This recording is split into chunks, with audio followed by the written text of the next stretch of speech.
2019 റിലീസായിട്ടുള്ള ഒരു south Korean comedy action romantic മൂവിയാണ് exit. Seoul എന്ന വലിയ നഗരത്തിൽ മുഴുവനായിട്ട് ഒരു വിഷവാതകം പടർന്നു പിടിക്കുകയാണ്. അതിൽ പെടുന്നവരെല്ലാം ദേഹം മുഴുവനും പൊള്ളലേറ്റ് മരിക്കാൻ തുടങ്ങുകയാണ്. ഗ്യാസ് ആയതിനാൽ തന്നെ അത് സിറ്റിയുടെ മുക്കും മൂലയിലും വരെ എളുപ്പത്തിൽ എത്തിച്ചേരുകയാണ്. ആരായിരിക്കും ഇതിനെല്ലാത്തിനും പുറകില്? എങ്ങനെയായിരിക്കും സിയോൾ ഈ ദുരിതത്തിൽ നിന്നും രക്ഷപ്പെടാൻ പോവുക? അത് നമുക്ക് കണ്ടു തന്നെ മനസ്സിലാക്കാം. So this is Mallu Reviewer and it's story time. ഇതാണ് നമ്മുടെ കഥാനായകൻ ലീ. പ്രത്യേകിച്ച് ജോലിയൊന്നുമില്ലാതെ നടക്കുന്ന അവനെ വീട്ടുകാർക്ക് പോലും ഒരു വിലയുമില്ല. പെട്ടെന്നാണ് അവിടേക്ക് തൻ്റെ ചേച്ചിയുടെ മകനും സുഹൃത്തുക്കളും കടന്നു വരുന്നത്. കൂട്ടുകാർക്ക് ലീയെ വലിയ കാര്യമാണെങ്കിലും പയ്യൻ അങ്ങനെ ആയിരുന്നില്ല കാര്യങ്ങൾ. പെട്ടെന്നാണ് താൻ അവസാനമായി അയച്ച ജോബ് ആപ്ലിക്കേഷനും റിജക്റ്റായി എന്നുള്ള മെസ്സേജ് ലീക്ക് കിട്ടുന്നത്. അങ്ങനെ അതും നഷ്ടമായിരിക്കുകയാണ്. അപ്പോഴാണ് അവനൊരു ഫ്ലാഷ് ബാക്ക് ഓർക്കുന്നത്. കോളേജിൽ പഠിക്കുന്ന സമയത്ത് അവൻ്റെ ഏറ്റവും വലിയ ആഗ്രഹമായിരുന്നു ഒരു റോക്ക് ക്ലൈംബർ ആകണമെന്നത്. അന്ന് അവൻ റോക്ക് ക്ലൈംബിങ് ചെയ്തുകൊണ്ടിരിക്കുകയായിരുന്നു.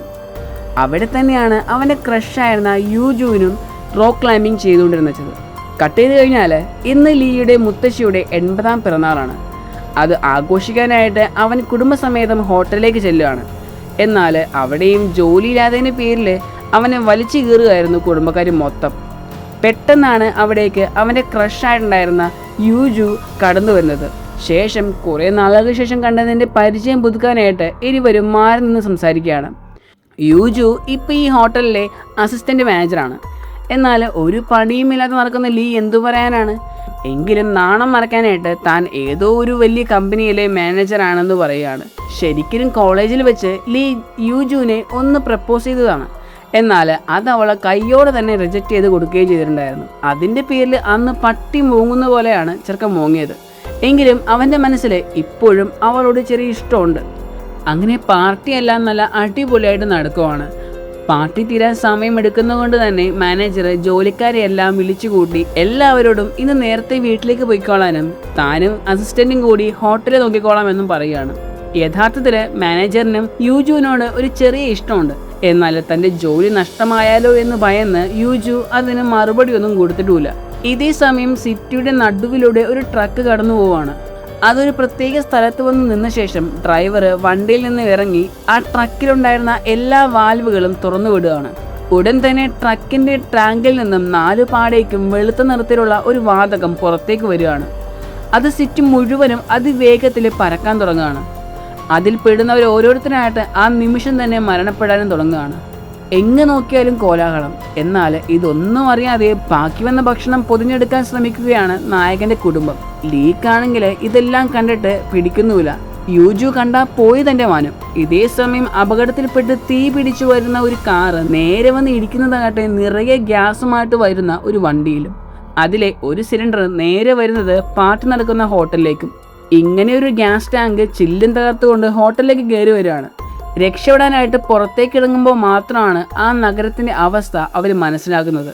ആളുകൾ എല്ലാം 4 പാട് ഓടുകയാണ്. സോ വേറെ വഴിയില്ലാത്തതിനാൽ എല്ലാവരും തിരികെ ഹോട്ടലിലേക്ക് തന്നെ കയറുകയാണ്. എന്നാൽ ഇതിനോടകം തന്നെ ലീയുടെ സഹോദരി രക്ഷപ്പെടാനായിട്ട് കാറിനകത്ത് കയറി കഴിഞ്ഞിട്ടുണ്ടായിരുന്നു. അകത്തേക്ക് വരുന്ന പുകപടലം കണ്ട് ഓടി രക്ഷപ്പെടാൻ ശ്രമിക്കുമ്പോഴേക്കും കാലുവഴുതി വിഷവാതകത്തിലേക്ക് അവൾ വീണിട്ടുണ്ടായിരുന്നു. ശ്വാസം കിട്ടാതെ പെടയുന്ന തൻ്റെ സഹോദരിയെ ഉപേക്ഷിച്ച് പോകാനായിട്ട് ലീക്ക് സാധിക്കുമോ? ഇല്ല. അവരും നേരെ സഹോദരിയുടെ അടുത്തേക്ക് ഓടി ചെല്ലുകയാണ്. ജീവൻ പണയം വെച്ച് തന്നെ അവൻ അവളെയും തൂക്കിയെടുത്ത് ഹോട്ടലിലേക്ക് കയറുകയാണ്. എന്നാൽ അപ്പോഴേക്കും ശ്വാസം കിട്ടാതെ സഹോദരിയുടെ നില അതീവ ഗുരുതരമായി കഴിഞ്ഞിട്ടുണ്ടായിരുന്നു. എത്രയും വേഗം ഹോസ്പിറ്റലിലേക്ക് കൊണ്ടുപോകേണ്ടതുണ്ട്. അതിനോടകം എല്ലാവരുടെയും ഫോണിലേക്ക് എത്രയും പെട്ടെന്ന് എല്ലാവരും നിങ്ങൾ നിൽക്കുന്ന കെട്ടിടങ്ങളുടെ റൂഫ് ടോപ്പിലേക്ക് ചെല്ലാനും അവിടെ രക്ഷാപ്രവർത്തനമായിട്ട് ആളുകൾ എത്തുമെന്നുള്ള എമർജൻസി അലേർട്ട് വരികയാണ്. കാരണം വിഷവാതകം അതിവേഗത്തിൽ മുകളിലേക്ക് ഉയർന്നുകൊണ്ടിരിക്കുകയാണ്. ഉടൻ തന്നെ ചേച്ചിയെയും പൊക്കിയെടുത്ത് ലീയും കൂട്ടരും റൂഫ് ടോപ്പ് ലക്ഷ്യമാക്കിയിട്ട് ഓടുകയാണ്. എന്നാൽ മുകളിൽ എത്തിയപ്പോൾ മാത്രമാണ് വാതിൽ തുറക്കാനുള്ള താക്കോല് തൻ്റെ കയ്യിൽ നിന്ന് നഷ്ടമായ കാര്യം മാനേജർ തിരിച്ചറിയുന്നത്. വിഷവാതകം അതിനോടകം തന്നെ താഴത്തെ നിലകളിലേക്ക് കയറിയിട്ടുണ്ടായിരുന്നു. വാതിൽ തുറക്കാൻ ആവശ്യമായിട്ടുള്ള എന്തെങ്കിലും കിട്ടുമോ എന്നറിയാനായിട്ട് തൊട്ടടുത്ത നിലയിലേക്ക് ഇറങ്ങിയപ്പോഴാണ് ന്യൂസിൽ അവർ ആ വാർത്ത കേൾക്കുന്നത്. ഇപ്പോൾ പുറത്തു കാണുന്ന വാതകം വളരെ അപകടകരമാണ്. അത് നിങ്ങളുടെ ശ്വാസകോശത്തെയാണ് ബാധിക്കുന്നത്. മാത്രമല്ല അത് നിങ്ങളുടെ ദേഹത്ത് തട്ടിയാൽ പൊള്ളലേൽക്കുകയും ചെയ്യും. നിങ്ങളിപ്പോൾ ഏതെങ്കിലും കെട്ടിടത്തിനകത്ത് പെട്ടുകിടക്കുകയാണെങ്കിൽ അവിടെ ഇത്തരത്തിലുള്ള ഒരു മാസ്ക് കാണാം. നിലവിൽ ഈ ഒരു മാസ്കിന് മാത്രമേ ഈ വാതകത്തെ ചെറുത്തു നിൽക്കാനായിട്ട് സാധിക്കൂ, അതും 10 മിനിറ്റ് മാത്രം. ഇത് കേട്ടതോടെ മാനേജർ കൈവശമുള്ള 3 മാസ്ക് തൻ്റെ ആവശ്യത്തിനായിട്ട് മാറ്റിവെക്കുകയാണ്. യൂജോ നോക്കിയിട്ട് അവിടെ ഉണ്ടായിരുന്ന ആ 3 മാസ്കുകൾ കാണാനുണ്ടായിരുന്നില്ല. അപ്പോഴാണ് അടുത്തൊരു വാർത്ത. നിലവിലെ ഗവൺമെന്റിന്റെ കൈവശം ആവശ്യത്തിന് ചോപ്പേഴ്സ് ഇല്ല. മാത്രമല്ല, ആളുകൾ കൂടുതലുള്ള ഉയരം കൂടിയ കെട്ടിടങ്ങളിൽ നിന്നാണ് ആദ്യം ആളുകൾ രക്ഷിക്കുന്നത്. സോ എങ്ങനെയും താഴെ ചെന്ന് താക്കോലെടുക്കണമെന്ന് മനസ്സിലാക്കിയ മാനേജർ ആ മാസ്ക് തിരികെ നൽകുകയാണ്. എന്നാൽ ആരും ജീവൻ പണയം വെച്ച് താഴേക്ക് പോകാൻ തയ്യാറല്ല. പെട്ടെന്ന് ഹീറോയെ കാണാനില്ല. അവൻ മറ്റൊന്നും മനസ്സിൽ കണ്ടിട്ടുണ്ടായിരുന്നു. അവൻ വേഗം തന്നെ ഹോട്ടലിലെ ഒരു ഗ്ലാസ് സ്റ്റില്ല് തകർക്കുകയാണ്. തൻ്റെ റോക്ക് ക്ലൈമ്പിംഗ് കഴിവുകൾ ഉപയോഗിച്ച് അപ്പുറത്തെ ബിൽഡിംഗ് വഴി ഹോട്ടലിന് മുകളിലേക്ക് കയറാനാണ് അവൻ്റെ പ്ലാൻ. അതിനായി എല്ലാ സജ്ജീകരണങ്ങളും അവൻ എടുത്തിട്ടുണ്ടായിരുന്നു. അപ്പോഴാണ് അവൻ്റെ ഈ ഭ്രാന്ത് മനസ്സിലാക്കി അവൻ്റെ അമ്മ അവിടേക്ക് വരുന്നത്. അമ്മ വന്നാൽ കാര്യങ്ങൾ ഒന്നും നടക്കില്ല എന്ന് മനസ്സിലാക്കിയ അവൻ ഒന്നും നോക്കാതെ തൊട്ടടുത്ത ബിൽഡിങ്ങിലേക്ക് ചാടുകയാണ്. എന്നാൽ ജസ്റ്റ് മിസ്സിന് അവൻ്റെ ഉന്നൊന്ന് തെറ്റിപ്പോവുകയാണ്. അവൻ്റെ കൈ വിട്ടു പോവുകയാണ്. എങ്കിലും അവൻ താഴെ വീഴുന്നില്ല. തൻ്റെ സർവ്വശക്തിയും ഉപയോഗിച്ചിട്ട് അവൻ മുകളിലേക്ക് തന്നെ കയറുകയാണ്. ശേഷം ഒരു കമ്പിയും എടുത്ത് ഹോട്ടലിൻ്റെ മുകളിലേക്ക് കയറാൻ അവൻ റെഡി ആവുകയാണ്. അപ്പോഴാണ് ഹീറോയിന് എന്തോ ഓർമ്മ വരുന്നത്. അവൾ നേരെ കുറച്ച് ചോക്ക് എടുത്ത് അവൻ്റെ നേരെ എറിയുകയാണ്. സോ അത് പൊടിയാക്കിയിട്ട് ഗ്രിപ്പിനായിട്ട് അവന് യൂസ് ചെയ്യാം. ഒട്ടും സമയം കളഞ്ഞില്ല. അവൻ നേരെ ബിൽഡിങ്ങിൻ്റെ മുകളിൽ നിന്ന് ഹോട്ടലിലേക്ക് ഒറ്റച്ചാട്ടം. വീണ്ടും അവൻ്റെ ഉന്നം തെറ്റിപ്പോവുകയാണ്. എന്നാൽ ഇത്തവണ അവന് പിടുത്തം കിട്ടുകയാണ്. പതിയെ പതിയെ അവൻ ഹോട്ടലിലെ ചുവരിലൂടെ അള്ളിപ്പിടിച്ച് മുകളിലേക്കുള്ള യാത്ര തുടങ്ങുകയാണ്. താഴെ വീഴാതിരിക്കാനായിട്ട് ഒരു കയറും അവൻ അരയിൽ കെട്ടിയിട്ടുണ്ട്. അങ്ങനെ ഒരു ഘട്ടം എത്തിയപ്പോൾ ഇനി മുന്നോട്ട് പോകാൻ സാധിക്കില്ല. അരയിൽ കെട്ടിയിരുന്ന കയറ് തീർന്നിരിക്കുകയാണ്. എന്നാൽ അവന് മുകളിലേക്ക് പോവുക തന്നെ ചെയ്യണം. സോ വേറെ വഴിയൊന്നുമില്ലാതെ അവൻ തന്റെ അരയിൽ കെട്ടിയിരുന്ന സേഫ്റ്റി കയറ് അഴിച്ചു മാറ്റുകയാണ്.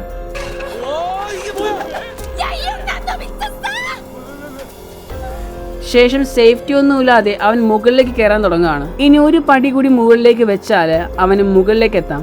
എന്നാൽ അത് കുറച്ചധികം ഉയരത്തിലാണ്. പെട്ടെന്ന് അവനൊരു ഫ്ലാഷ് ബാക്ക് ഓർമ്മ വരികയാണ്. അന്ന് അവനതിലേക്ക് എത്തിച്ചേരാൻ സാധിച്ചിരുന്നില്ല.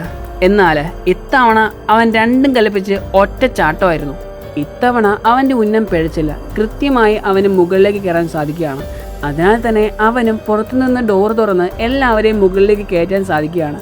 എന്നാൽ മറ്റൊരു പ്രശ്നം അവർക്ക് നേരിടേണ്ടി വന്നത് ഹെലികോപ്റ്ററുകൾക്ക് എങ്ങനെ തങ്ങളെ കാണാൻ സാധിക്കും എന്നതായിരുന്നു.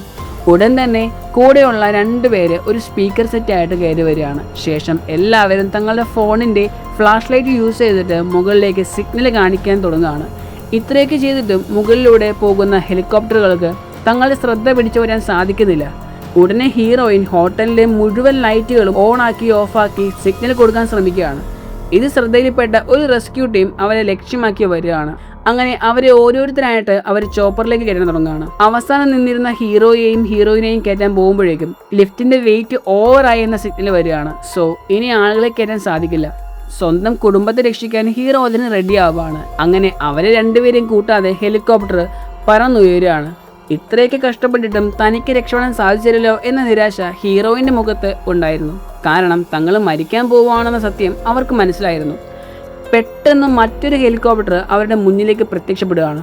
അത് അവർക്ക് നേരെയായിരുന്നു വരുന്നുണ്ടായിരുന്നത്. മരണത്തിൻ്റെ വക്കിൽ നിന്ന് രക്ഷപ്പെടാൻ പോകുന്ന അവരുടെ സന്തോഷത്തിന് അധികം ആയുസുണ്ടായിരുന്നില്ല. ഹെലികോപ്റ്റർ ദിശ മാറി പോവുകയാണ്. കാരണം മറ്റൊരു കെട്ടിടത്തിൽ കുറേയധികം ആളുകൾ പെട്ടുകിടക്കുന്നത് അവർ ശ്രദ്ധിച്ചതിനാൽ ആദ്യം റെസ്ക്യൂ ടീം അവിടേക്ക് ചെല്ലുകയാണ്. വിഷവാതകമാണെങ്കിൽ തൊട്ടടുത്ത് എത്തിക്കഴിഞ്ഞു. അതോടെ ഇരുവരും ഒരു കാര്യം മനസ്സിലാക്കുകയാണ്. ഇനിയും ഇവിടെ തുടരുന്നതിൽ അർത്ഥമില്ല. ഉടനെ കിട്ടാവുന്ന തങ്ങൾക്ക് ഉപകാരത്തിൽപ്പെടുന്ന എല്ലാ അത്യാവശ്യ സാധനങ്ങളും ബാഗിലാക്കിയിട്ട് അവർ ഹോട്ടലിൽ നിന്ന് വെളിയിലേക്ക് ഇറങ്ങുകയാണ്. മാസ്ക് ധരിച്ചു. വെറും 10 മിനിറ്റ് മാത്രമേ അവരുടെ മുന്നിൽ ഇനി സമയമുള്ളൂ. റോഡിലൂടെ ഓടിയിട്ട് ഇനി കാര്യമില്ല എന്ന് മനസ്സിലാക്കി ഇരുവരും നേരെ തൊട്ടടുത്തുള്ള ഒരു ഉയർന്ന കെട്ടിടത്തിന്റെ മണ്ടയിലേക്ക് കയറുകയാണ്. എന്നാൽ അവിടെ വരെ ആ വിഷവാതകം എത്തിയിട്ടുണ്ടായിരുന്നു. 10 മിനിറ്റ് കഴിയാറുമായി. മാത്രമല്ല ഇനി അവരുടെ കയ്യിൽ ആകെ ഒരു മാസ്ക് കൂടി ബാക്കിയുള്ളൂ. ഒന്നും നോക്കിയില്ല. ഹീറോയിനെ നോക്കാതെ ഹീറോ ആ മാസ്ക് വേഗം എടുത്ത് ധരിക്കുകയാണ്. ശേഷം നീ ഇവിടെ തന്നെ നിൽക്കൂ എന്നും പറഞ്ഞുകൊണ്ട് അവൻ അവളെ കൂട്ടാതെ അവിടെ നിന്ന് രക്ഷപ്പെട്ടു പോവുകയാണ്. അവൻ തന്നെ ഇങ്ങനെ ചതിക്കുമെന്ന് അവൾ സ്വപ്നത്തിൽ പോലും കരുതിയിട്ടുണ്ടായിരുന്നില്ല. മാസ്ക് നഷ്ടമായി. വാതകമാണെങ്കിൽ കൂടുതൽ മുകളിലേക്ക് വന്നുകൊണ്ടിരിക്കുകയാണ്. ഇനി തനിക്ക് ആകെയുള്ള മാർഗം കുറച്ചുകൂടി മുകളിലേക്ക് പോകുക എന്നതാണ്. ഉടനെ അവൾ മതിൽ വഴി മുകളിലേക്ക് കയറുകയാണ്. തന്നെ ചതിച്ചു രക്ഷപ്പെട്ടു പോയ ലീയെ അവൾ സങ്കടത്തോടെയും ദേഷ്യത്തോടെയും തെറിവിളിച്ചു കൊണ്ടിരിക്കുമ്പോഴാണ് പുറകിലത്തെ ഏണിയിലൂടെ ലീ കയറി വരുന്നത്. അവൻ്റെ കയ്യിൽ മറ്റൊരു മാസ്ക് കൂടി ഉണ്ടായിരുന്നു. അവനത് അവളെ ധരിപ്പിക്കുകയാണ്. കാരണം അവളുടെ മാസ്ക് ഇതിനോടകം തന്നെ ഉപയോഗശൂന്യമായിട്ടുണ്ടായിരുന്നു. ഇതേ സമയം ഹീറോയുടെ അപ്പൻ ടാക്സി എടുത്ത് തൻ്റെ മകനെ തപ്പി ഇറങ്ങുകയാണ്. രക്ഷപ്പെടാനായി ഹീറോയും ഹീറോയിനും ഓടിയെത്തുന്നത് ഒരു ജിമ്മിലേക്കായിരുന്നു. അവിടെ അവർ കുറച്ചു നേരം റെസ്റ്റ് എടുക്കുകയാണ്. ഇനി അവർക്ക് ആകെയുള്ള വഴിയുന്നത് തൊട്ടടുത്ത കെട്ടിടത്തിലേക്ക് ചാടുക എന്നതാണ്. അതിനാൽ രണ്ടുപേരും റെഡി ആവുകയാണ്. അതിനായിട്ട് ഭാരമുള്ള കുറെ ഡംബലുകൾ അവർ കയറ് കെട്ടി അപ്പുറത്തേക്ക് എറിയാണ്. ഡംബലുകൾ അവരുടെ ഭാരം താങ്ങിയാൽ അവർക്ക് ആ കയറ് വഴി അപ്പുറത്തേക്ക് എത്താൻ സാധിക്കും. ആദ്യം പോകുന്നത് ഹീറോയിനാണ്. അവൾ വിജയകരമായിട്ട് തന്നെ അപ്പുറത്തേക്ക് എത്തുകയാണ്. ഹീറോ അടുത്തത് വരാനായി ഒരുങ്ങുകയാണ്. പതിയെ അവൻ കയറിലൂടെ അപ്പുറത്തേക്ക് വരുമ്പോഴാണ് അവൻ അത് കാണുന്നത്. ഹീറോയിൻ്റെ അടുത്ത് ആ വാതകം എത്തിക്കഴിഞ്ഞിരിക്കുന്നു. ഹീറോയിൻ ഇനിയും അവിടെ നിന്ന് കഴിഞ്ഞാൽ വാതകത്തിൽ പെട്ടുപോകുമെന്ന് മനസ്സിലാക്കിയ ഹീറോ വേഗം തിരികെ ജിമ്മിലേക്ക് തന്നെ കയറുകയാണ്. അപ്പോഴേക്കും അവരുടെ ഇടയിൽ ആ വിഷവാതകം എത്തിയിട്ടുണ്ടായിരുന്നു. ഹീറോയെ പിടിച്ചു നിർത്തുന്ന കയറ് ഹീറോയിൻ്റെ അരയിൽ കണക്ട് ചെയ്തതിനാൽ അവൾക്ക് പുറകോട്ട് പോകാനും സാധിക്കില്ല. പെട്ടെന്ന് ഒരു വലിയ ഡംബൽ അവളുടെ മുന്നിലേക്ക് വന്നു പതിക്കുകയാണ്. തൻ്റെ പക്കലുണ്ടായിരുന്ന അവസാനത്തെ മാസ്കും ധരിച്ച് ഹീറോ ആ വിഷവാതത്തിനിടയിലൂടെ അപ്പുറത്തേക്ക് എത്തിയിരിക്കുകയാണ്. ഇതേ സമയം റെസ്ക്യൂ ടീം മറ്റൊരു കാര്യം കണ്ടെത്തിയിരിക്കുകയാണ്. ഈ വാതകത്തെ വെള്ളം ഉപയോഗിച്ച് നിർവീര്യമാക്കാൻ സാധിക്കും. എങ്കിലും എല്ലായിടത്തും വെള്ളം കൊണ്ടുവരിക എന്നത് ഒരിക്കലും പ്രായോഗികമല്ല. മറ്റൊരിടത്ത് തൻ്റെ മകനെ അന്വേഷിച്ച് നടക്കുന്ന ഹീറോയുടെ അപ്പൻ ഡ്രോൺ പറത്തുന്ന 2 പിള്ളേരെ കണ്ടെത്തുകയാണ്. അപ്പോഴേക്കും അപ്പൻ്റെ മനസ്സിൽ ഒരു ആശയം ഉദിക്കുന്നുണ്ടായിരുന്നു. അതേസമയം ഓടിയ റൂഫിൻ്റെ മണ്ടയിലെത്തുന്ന ഹീറോയും ഹീറോയിനും അവിടെ കുറേ അധികം മാനിക്കനുകൾ കിടക്കുന്നത് കാണുകയാണ്. അത് കണ്ട് അവർ മറ്റൊരു ഐഡിയ ഉപയോഗിക്കുകയാണ്. ആളുകൾ കൂടുതലുണ്ട് എന്ന് കാണിക്കാനായിട്ട് അവർ അത് ഉപയോഗിച്ച് കുറേ മനുഷ്യരെ ഉണ്ടാക്കുകയാണ്. വിഷവാതത്തിൻ്റെ ഇടയിലൂടെ വന്നതിനാൽ ഹീറോയ്ക്ക് പൊള്ളയേറ്റിട്ടുണ്ടായിരുന്നു. ഇതേ സമയമാണ് അവർ മറ്റൊരു കാര്യം ശ്രദ്ധിക്കുന്നത്. തങ്ങളുടെ തൊട്ടടുത്ത ബിൽഡിങ്ങിൽ കുറേ അധികം കുട്ടികൾ പെട്ട് കിടക്കുകയാണ്. അതിലെ പലർക്കും തന്നെ സാരമായിട്ട് പരിക്ക് കഴിഞ്ഞിട്ടുണ്ട്. എന്നാൽ അപ്പോഴാണ് ഹീറോയും ഹീറോയിനും വെച്ച മാനിക്കനുകൾ ശ്രദ്ധേയപ്പെട്ടിട്ട് ആളുകൾ കൂടുതലുണ്ടെന്ന് കരുതിയിട്ട് ഒരു റെസ്ക്യൂ ടീം അങ്ങോട്ടേക്ക് വരുന്നത്. എന്നാൽ ഇങ്ങോട്ടേക്ക് വന്നു കഴിഞ്ഞാൽ പിന്നീട് കുട്ടികളെ രക്ഷിക്കാനായിട്ട് അവർക്ക് സാധിക്കില്ല എന്ന് മനസ്സിലാക്കിയതിനെ തുടർന്നിട്ട് ഇരുവരും റെസ്ക്യൂ ടീമിനോട് കുട്ടികളെ ആദ്യം രക്ഷിക്കാനായിട്ട് ആംഗ്യം കാണിക്കുകയാണ്. എന്നാൽ അവരുണ്ടോ ഇത് കാണുന്നു. സോ വേഗം തന്നെ ഇരുവരും മാനിക്കനുകൾ ഉപയോഗിച്ചിട്ട് ഒരു ആരോ മാർക്ക് നിരത്ത് വരക്കുകയാണ്. ഇതെല്ലാം ചെയ്യുമ്പോൾ ഇരുവരും കരയുകയായിരുന്നു. കാരണം ഒരുപക്ഷെ ഇനിയൊരു തിരിച്ചുവരവ് ഉണ്ടാകില്ല. ഈ മാർക്ക് കാണുന്ന റെസ്ക്യൂ ടീമിന് കാര്യം മനസ്സിലായിട്ട് അവർ വേഗം തന്നെ കുട്ടികളുടെ അടുത്തേക്ക് ചെല്ലുകയാണ്. അങ്ങനെ 2ാം തവണയും അവർക്ക് രക്ഷപ്പെടാൻ സാധിക്കുന്നില്ല. പെട്ടെന്ന്